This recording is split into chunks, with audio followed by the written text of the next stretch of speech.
السلام علیکم ورحمۃ اللہ تعالی وبرکاتہ۔ ناظرین اکرام، مجھے امید ہے آپ تمام حضرات خیریت سے ہوں گے۔ تو ناظرین، آج ہم بات کرتے ہیں شب قدر، لیلۃ القدر۔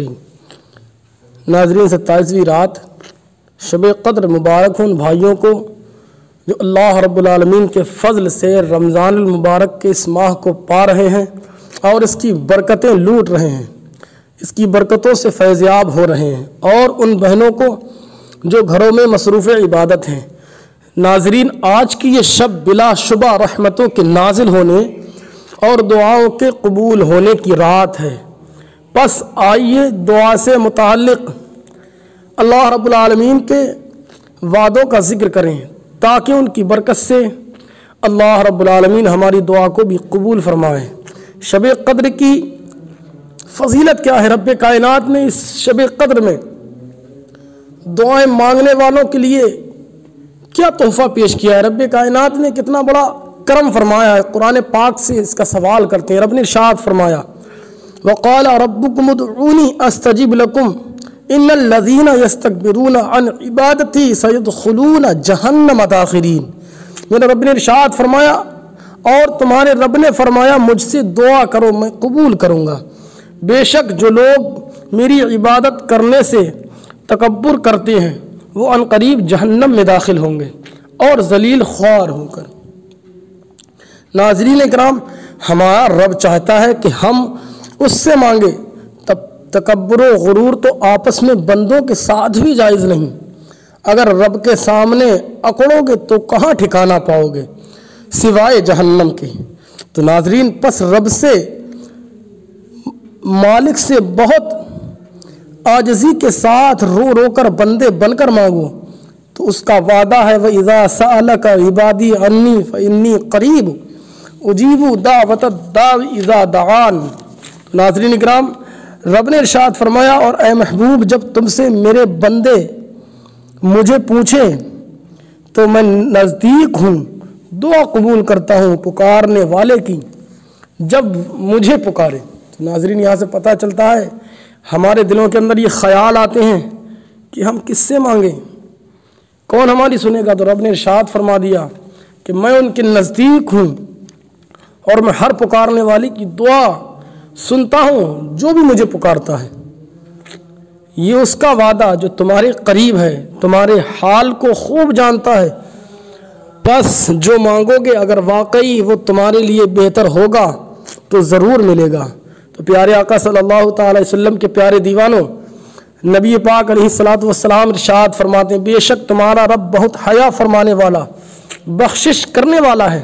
جب بندہ اپنے دونوں ہاتھ اٹھا کر اس سے مانگتا ہے تو وہ حیا کرتا ہے کہ اپنے بندے کے دونوں ہاتھوں کو خالی واپس کر دے۔ یعنی میرے رب کو یہ بھی گوارا نہیں، میرا رب یہ چاہتا ہے کہ میرا بندہ مجھ سے مانگے اور میں اس کو عطا کروں۔ میرا رب یہ نہیں چاہتا کہ کبھی بھی میرا کوئی بندہ مجھ سے مانگے اور میں اس کو واپس خالی لوٹا دوں۔ تو ناظرین اکرام، ہم زندہ رب پر ایمان رکھتے ہیں جو ہمارا حال دیکھتا اور بات سنتا ہے، پھر اس کے خزانے بھرے ہوئے ہیں، تو مانگے خوب مانگے۔ شرم کس بات کی؟ دنیا والوں کے سامنے ہاتھ پھیلانے سے شرم کرو، رب کے سامنے ہاتھ پھیلاؤ تو بندگی کی شان ہے۔ اسی لیے دعا بھی عبادت ہے۔ حضور علیہ الصلوۃ والسلام نے حدیث پاک میں ارشاد فرمایا، الدعاء مخ العبادہ۔ میرے رب کے محبوب کا فرمان ہے دعا عبادت کا مغز ہے۔ تو ناظرین اکرام، مغز دماغ عزت کا ذریعہ ہوتا ہے، حفاظت کا ذریعہ ہوتا ہے، جسم میں قوت کا ذریعہ ہوتا ہے۔ مغز ہو تو سارا جسم، مغز نہ ہو تو سارا جسم بیکار ہو جاتا ہے۔ دماغ بیکار ہو جائے تو آدمی پاگل کہلاتا ہے، اس کی ساری خوبیاں ختم ہو جاتی ہیں۔ یہی حال عبادت کا ہے۔ عبادت جسم ہے، دعا مغز ہے عبادت کا، لیکن معبود سے مانگنے میں شرم آئی۔ مسجد گئے لیکن مسجود کے سامنے ہاتھ پھیلانا گوارا نہ ہوا، یہ تکبر ہے، غرور ہے، جس نے ساری عبادت کو برباد کر دیا۔ پس عبادت کا مغز مت چھوڑو، دعا کرو خوب رو رو کر۔ حضرت ابو ہریرہ رضی اللہ تعالیٰ عنہ فرماتے ہیں کہ حضور علیہ الصلوۃ والسلام نے ارشاد فرمایا، اللہ کے یہاں دعا سے بڑھ کر کوئی چیز قدر والی نہیں۔ تو ناظرین اکرام، دعا ایک ایسا تحفہ دیا ہے رب کائنات نے اپنے بندوں کے لیے۔ اللہ کے حبیب سرور کونین صلی اللہ تعالیٰ علیہ وسلم کا فرمان عالی شان ہے کہ اللہ کے یہاں دعا سے بڑھ کر کوئی چیز قدر والی نہیں۔ تو ناظرین اکرام، یہاں سے پتہ چلتا ہے جو لوگ دعا نہیں کرتے وہ اپنے آپ کو تکبر اور غرور میں رہتے ہیں، اور رب کی بارگاہ میں جو تکبر اور غرور کرتا ہے تو وہ ایک دن پستی میں پھینک دیا جاتا ہے، ایک دن وہ زمین کی خاک چاٹتا ہوا نظر آتا ہے۔ تو ناظرین اکرام، اور دعا کرنے والا، خوب مانگنے والا ہی خدا کو پسند ہے۔ میرے رب نے پھر قرآن پاک میں ارشاد فرمایا، قُلْ مَا يَعْبَأُ بِكُمْ رَبِّي لَوْلَا دُعَاؤُكُمْ، کہ محبوب آپ فرما دیجئے تمہاری کوئی قدر نہیں میرے رب کے یہاں اگر تم اس کو نہ پکارا کرو۔ اللہ اکبر کبیرہ، اگر ہم اپنے رب کو یاد نہ کریں، اپنے رب کو نہ پکاریں، اپنے رب سے دعا نہ مانگیں، اپنے رب کی بارگاہ میں دعا نہ کریں، اس کی بارگاہ میں التجا نہ کریں، تو ناظرین اکرام رب نے ارشاد فرما دیا کہ ہماری اس کے یہاں کوئی قدر نہیں۔ تو دنیا والے تو مانگنے والوں کو خوار جانتے ہیں، ان سے تنگ آتے ہیں، اس لیے کہ دنیا والوں کے پاس دینے کو ہے ہی کیا۔ رب کے خزانے تو بے حساب ہیں، اس لیے وہ مانگنے والوں کو پسند فرماتا ہے اور چاہتا ہے کہ اس کے بندے اس سے مانگیں۔ جو بندے اس سے نہ مانگیں رب ان کو پسند نہیں فرماتا، جیسا کہ نبی پاک علیہ الصلاۃ والسلام کا ارشاد گرامی ہے کہ جو اللہ سے نہ مانگے تو اللہ اس پر ناراض ہوتا ہے۔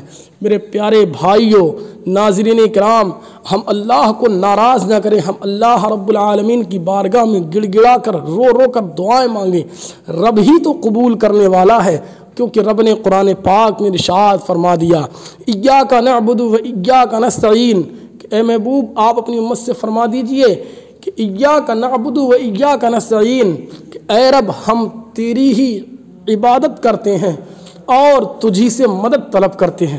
ناظرین اکرام، ہمارا اس دنیا کے اندر ہے ہی کون؟ نبی پاک علیہ الصلاۃ والسلام کے فرمان کے مطابق جو اللہ سے نہ مانگے تو اللہ اس پر ناراض ہوتا ہے۔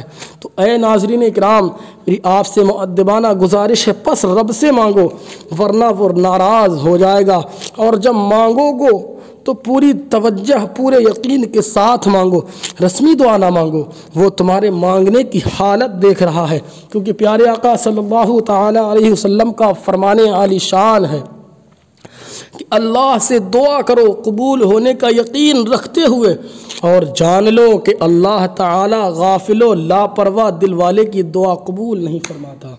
تو ناظرین کرام، ہم اپنی غفلت سے بیدار ہوں، ہم غافل ہو کر دعا نہ مانگیں، ہم رب کی بارگاہ میں پورے یقین و تحمل کے ساتھ، پورے توکل علی اللہ، یعنی اللہ کی ذات پر بھروسہ رکھتے ہوئے اس کی بارگاہ میں مانگیں۔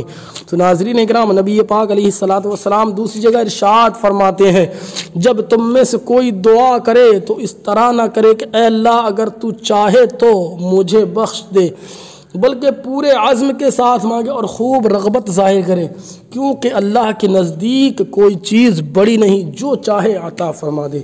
تو ناظرین اکرام، آج کچھ لوگوں دعا مانگنے کا یہ ڈھنگ ہے کہ اللہ تو چاہے تو کر دے، بلکہ یہ نہ کہے، یہ کہے اللہ رب العالمین تو اپنے فضل سے مجھے عطا فرما دے، کیونکہ تو ہی عطا فرمانے والا ہے، اپنے محبوب کے وسیلے سے میری ان دعاؤں کو قبول فرما، کیونکہ تو ہی دعاؤں کو قبول فرمانے والا ہے۔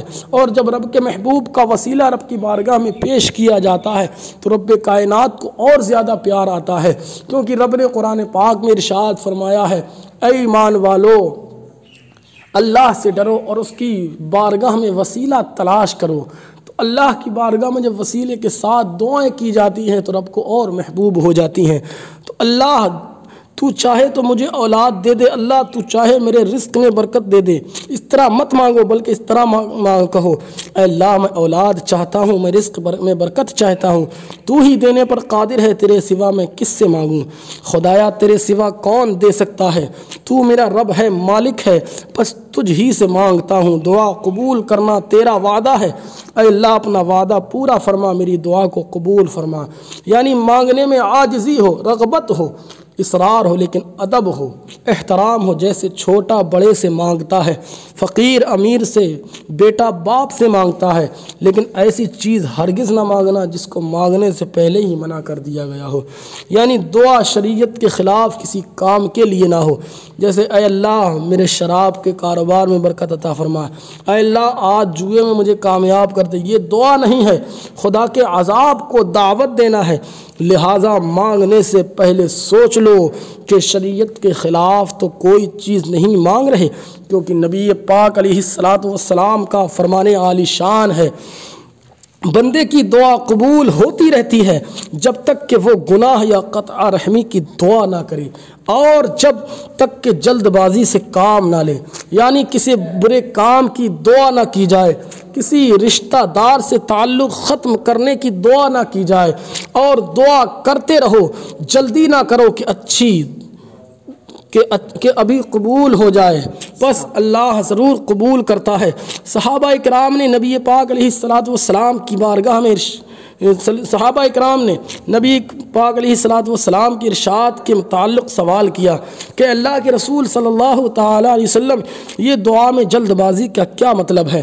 آپ نے فرمایا کہ دعا کرنے والا یہ کہے کہ میں نے دعا کی اور کرتا رہا لیکن مجھے قبول ہوتی معلوم نہیں ہوتی، تو یہ خیال کرو کہ وہ تنگ دل ہو جاتا ہے اور دعا کرنا چھوڑ دیتا ہے۔ تو ناظرین اکرام، اکثر ایسا ہی ہوتا ہے کہ ہم چند دعائیں کر کے کہنے لگتے ہیں کہ خدا ہماری دعا قبول ہی نہیں کرتا، اور کبھی اتنے بد دل ہو جاتے ہیں کہ مانگنا ہی چھوڑ دیتے ہیں، حالانکہ ہمارا کام تو مانگنا ہی ہے۔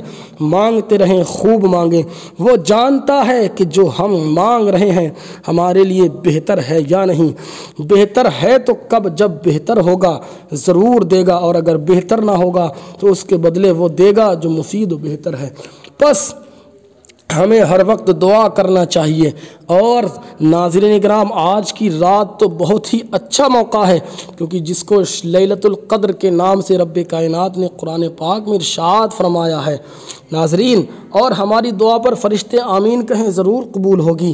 آج کی رات بہت اچھا ہی موقع ہے، ہم مانگیں اور خوب مانگیں، اور ہماری دعا پر فرشتے آمین کہیں ضرور قبول ہوگی۔ اللہ آج کی رات کی حاضری کو قبول فرمائے۔ تو ناظرین اکرام، آج کی رات کے حوالے سے جسے شب قدر کہتے ہیں، لیلۃ القدر کہتے ہیں، اس کے حوالے سے صاحب تفسیر روح البیان تحریر فرماتے ہیں کہ ایک فرشتہ ایسا ہے جس کا سر عرش کے نیچے ہے اور دونوں پاؤں ساتوں زمین کی جڑوں میں، اس کے 1000 سر ہیں اور ہر سر عالم دنیا سے بڑا ہے، اور ہر سر میں 1000 چہرے، اور ہر چہرے میں 1000 منہ، اور ہر منہ میں 1000 زبانیں، اور ہر زبان سے 1000 قسم کی تسبیح و تحمید پڑھتا ہے۔ ہر زبان کی بولی دوسری زبان سے نہیں ملتی، وہ منہ سے زبان کھولتا ہے تو تمام آسمان کے فرشتے اس کے ڈر سے سجدہ ریز ہو جاتے ہیں کہ کہیں اس کے چہرے کے انوار انہیں جلا نہ دیں۔ ہر صبح و شام ان تمام منہوں سے اللہ تعالیٰ کی تسبیح کرتا ہے۔ یہ فرشتہ شب قدر میں زمین پر اتر کر رسول اکرم صلی اللہ تعالیٰ علیہ وسلم کی امت کے اہل ایمان روزہ دار مردوں اور عورتوں کے لیے طلوع فجر تک عبادت استغفار کرتا ہے۔ اللہ اکبر کبیرہ۔ پیارے آقا صلی اللہ تعالیٰ علیہ وسلم کے پیارے دیوانوں، یہ ایک ایسا عجیب فرشتہ ہے، لیکن اللہ رب العالمین کا فضل دیکھو کہ یہ فرشتہ جو رمضان المبارک کے روزے رکھتا ہے اور اللہ کے حبیب سرور کونین صلی اللہ تعالی وسلم کا امتی ہے، اس کے لیے دعا استغفار رب کی بارگاہ میں کرتا ہے۔ بتائیے اس فرشتے کی وجہ سے امت محمدیہ کا کتنا بڑا مقام ہے کہ اس فرشتے کی وجہ سے رب کائنات امت محمدیہ کی بخشش فرماتا ہے۔ سبحان اللہ۔ اور اس رات میں فرشتے کیوں نازل ہوتے ہیں؟ تو پیارے آقا صلی اللہ تعالیٰ علیہ وسلم کے پیارے دیوانوں، آپ یہ سوچتے ہوں گے کہ آخر شب قدر میں فرشتے کیوں نازل ہوتے ہیں، جبکہ فرشتے تو خود تسبیح و تقدیس اور تحلیل کے تونگر ہیں، قیام و رکوع و سجود ساری عبادات سے سرشار ہیں، پھر انسانوں کو وہ کون سی عبادت ہے جسے دیکھنے کے شوق میں وہ انسانوں سے ملاقات کی تمنا کرتے ہیں اور اللہ تبارک و تعالیٰ سے اجازت طلب کر کے زمین پر نازل ہوتے ہیں؟ آئیے اس سلسلے میں چند باتیں ملاحظہ کرتے ہیں تاکہ اس رات عبادت کرنے کا جذبہ پیدا ہو۔ محدثین اکرام نے اس کی وجہ بیان کی ہے کہ کوئی شخص خود بھوکا رہ کر اپنا کھانا کسی ضرورت مند کو کھلا دے تو یہ وہ نادر عبادت ہے، یہ اتنی بلند عبادت ہے جو فرشتوں میں نہیں ہوتی۔ گناہوں پر توبہ اور ندامت کے آنسو بہانا اور گڑ گڑانا، اللہ رب العالمین سے معافی طلب کرنا، معافی چاہنا، اپنی طبعی نیند چھوڑ کر اللہ کی یاد کے لیے رات کے پچھلے پہر اٹھنا اور خوف خدا سے ہچکیاں لے لے کر رونا، یہ وہ عبادتیں ہیں جن کا فرشتوں کے یہاں کوئی تصور ہی نہیں، کیونکہ نہ وہ کھاتے نہ پیتے ہیں، نہ گناہ کرتے ہیں، نہ سوتے ہیں۔ تو ناظرین اکرام، حدیث قدسی میں ہے کہ اللہ رب العالمین ارشاد فرماتا ہے، گناہ گاروں کی سسکیوں اور ہچکیوں کی آواز مجھے تسبیح و تہلیل کی آوازوں سے زیادہ پسند ہے۔ تو اسی لیے تو فرشتے یاد خدا میں آنسو بہانے والی آنکھوں کو دیکھنے اور خوف خدا سے نکلنے والے آہوں کو سننے کے لیے زمین پر اترتے ہیں۔ امام رازی علیہ رحمت و رضوان نے اس کی وجہ یہ بیان فرمائی کہ انسان کی عادت ہے کہ وہ علماء اور صالحین کے سامنے زیادہ اچھی اور زیادہ خشوع و خضوع سے عبادت کرتا ہے۔ اللہ تعالیٰ اس رات فرشتوں کو بھیجتا ہے کہ انسانوں تم عبادت گزاروں کی مجلس میں زیادہ عبادت کر رہے ہو، آؤ اب ملائکہ کی مجلسوں میں خشوع اور خضوع سے عبادت کرو۔ سبحان اللہ سبحان اللہ، کہ ہم علماء اور صلحاء کی محفل میں تو زیادہ خشوع دکھاتے ہیں، لیکن میرا رب کتنا کریم ہے، وہ یہ چاہتا ہے کہ جب میرے ملائکہ کی بارات تمہارے بیچ ہو تو تم اس بارات کے بیچ، اس مجمع کے بیچ، جو ملائکہ یعنی فرشتوں کی جماعت کے بیچ تم جب خوب خشوع و خضوع کے ساتھ میری عبادت کرو گے تو مجھے اور زیادہ پسند آئے گی۔ تو ناظرین اکرام، فرشتوں کے نزول کی ایک وجہ یہ بھی ہو سکتی ہے کہ انسان کی پیدائش کے وقت فرشتوں نے استفسار کیا تھا کہ اسے پیدا کرنے میں کیا حکمت ہے، یعنی جب انسان کو اس زمین پر پیدا کیا جا رہا تھا تو فرشتوں نے عرض کیا تھا، مولا تو ان بندوں کو کیوں پیدا فرما رہا ہے؟ اے مولا، ہم تیری تسبیح و تحلیل کے لیے کافی ہیں۔ تو رب نے ارشاد فرمایا تھا، جو زمین میں فرشتوں نے کہا تھا پیدا کرنے میں انسان کو پیدا کرنے میں کیا حکمت ہے، جو زمین میں فسق و فجور اور خوریزی کرے گا۔ لہذا اس رات اللہ تعالیٰ نے اپنے بندوں سے ان کی امیدوں سے بڑھ کر اجر و ثواب کا وعدہ کیا۔ اس رات کے عبادت گزاروں کو زبان رسالت سے مغفرت کی نوید سنائی، فرشتوں کی آمد اور ان کی زیارت اور سلام کرنے کی بشارت دی، تاکہ اس کے لیے یہ رات جاگ کر گزارے، تھکاوٹ اور نیند کے باوجود اپنے آپ کو بستروں اور آرام سے دور رکھیں، تاکہ جب فرشتے آسمان سے اتریں تو ان سے کہا جا سکے کہ یہی وہ ابن آدم ہے کہ جن کی خوریزیوں کی تم نے خبر دی تھی، یہی وہ شر رخا ہے جس کے فسق و فجور کا تم نے ذکر کیا تھا۔ اس کی طبیعت اور خلقت میں ہم نے رات کی نیند رکھی ہے، لیکن یہ اپنے طبعی اور خلقی تقاضوں کو چھوڑ کر ہماری رضا، یعنی کہ رب ارشاد فرما گئے، فرشتوں دیکھو تم نے جن انسانوں کے لیے یہ کہا تھا کہ یہ دنیا کے اندر جا کر فسق و فجور گناہ کریں گے، اے رب تو ان کو کیوں پیدا فرما رہا ہے؟ دیکھو آج یہی بندے میری عبادت کر رہے ہیں۔ سبحان اللہ سبحان اللہ، میرے لیے رات سجدوں اور قیام میں گزار رہے ہیں۔ تو ناظرین کرام، یہاں سے پتہ چلتا ہے کہ شب قدر کی کیا اہمیت و فضیلت ہے۔ تو آئیے ہمارے لیے فرشتوں کا بھی سلام ہے۔ کیوں ہے؟ تو پیارے آقا صلی اللہ تعالیٰ علیہ وسلم کے پیاری دیوانوں، اللہ رب العالمین نے یہ لیلۃ القدر یوں ہی ہمارے لیے نہیں بنائی ہے، یوں ہی ہمیں عطا نہیں فرمائی ہے۔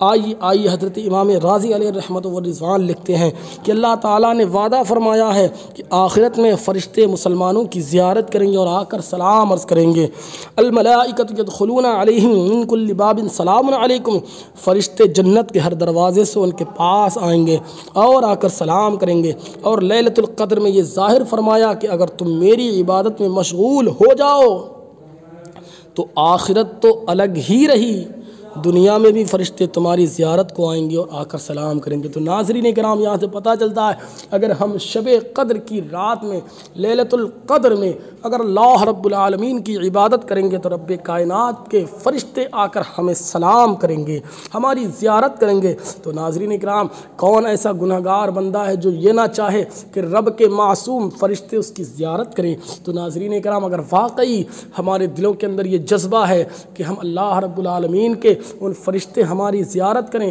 اللہ رب العالمین کے فرشتے ہمیں آ کر کے سلام کریں، تو ناظرین ہم کو اللہ رب العالمین کی رضا حاصل کرنے کے لیے لیلۃ القدر میں اللہ کی خوب عبادت کرنے کا شرف حاصل ہونا چاہیے۔ اللہ رب العالمین کی خوب عبادت کریں۔ ناظرین اکرام، تمام حضرات سے دعائیں یہی کی جاتی ہیں تمام حضرات کے لیے دعا یہی کی جاتی ہے کہ رب کائنات ہمیں اس لیلۃ القدر میں اپنی عبادت کرنے کی توفیق و رفیق عطا فرمائے۔ ناظرین اکرام، بہت بڑا موقع ہے، ہم اپنے ہاتھ سے نہ چھوڑیں۔ آج یہ نہ سمجھیں کہ لاک ڈاؤن چل رہا ہے، ہم عبادت کیسے کریں؟ مسجدوں میں آنے کی اگر اجازت نہیں ہے دنیاوی حکومت کی طرف سے، تو میرا رب تو وہ ہے جو ہر جگہ ہر چھپے ہوئے راز کو جانتا ہے، ہر چھپی ہوئی جگہ کو دیکھتا ہے۔ ہم اللہ کی عبادت جس جگہ چاہیں، چھپی ہوئی چاہے کھلی ہوئی جگہ میں کر سکتے ہیں۔ یہ اللہ رب العالمین کا فضل ہے کہ وہ ہم سے ہماری نس سے بھی زیادہ قریب ہے۔ تو ناظرین اکرام، آپ کی بارگاہ میں استغاثہ یہی کیا جاتا ہے کہ آپ حضرات اس لیلۃ القدر کو ایسے ہی خالی نہ جانے دیں، اللہ کی بارگاہ میں خوب رو کر دعائیں مانگیں، اللہ کی خوب عبادت کریں، تاکہ رب کائنات کی یہ عبادت ہمارے لیے ذریعہ نجات بن جائے اور اللہ رب العالمین کا ہم پر فضل ہو جائے اور اللہ رب العالمین ہماری بہتری فرما دے۔ تو ناظرین اکرام، مجھے امید ہے آپ کو یہ ویڈیو پسند آئی ہوگی۔ اگر آپ کو یہ ویڈیو پسند آئے تو ناظرین آپ اپنے دوستوں میں خوب زیادہ سے زیادہ شیئر کریں، اور ابھی تک اگر آپ نے ہمارے چینل کو سبسکرائب نہیں کیا تو آپ ہمارے چینل کو بھی سبسکرائب کر دیں، بیل آئیکن کی گھنٹی کو بھی پریس کر دیں۔ انشاءاللہ تبارک و تعالیٰ میں اگلی ویڈیو ملتا ہوں کہ آخر لیلۃ القدر کا راز کیا ہے، یہ امت محمدیہ پر نازل کیوں ہوئی۔ انشاءاللہ میں اگلے ٹاپک میں آپ کو اس کا راز بتاؤں گا کہ کیوں یہ 1000 مہینوں سے افضل رکھی گئی ہے اور کیوں یہ امت محمدیہ کے لیے نازل کی گئی ہے۔ ناظرین، میں آپ سے رخصت ہوتا ہوں۔ السلام علیکم ورحمۃ اللہ تعالی وبرکاتہ۔ کلمہ شریف کا ورد کر لیں، لا الہ الا اللہ محمد رسول اللہ صلی اللہ تعالی علیہ وسلم۔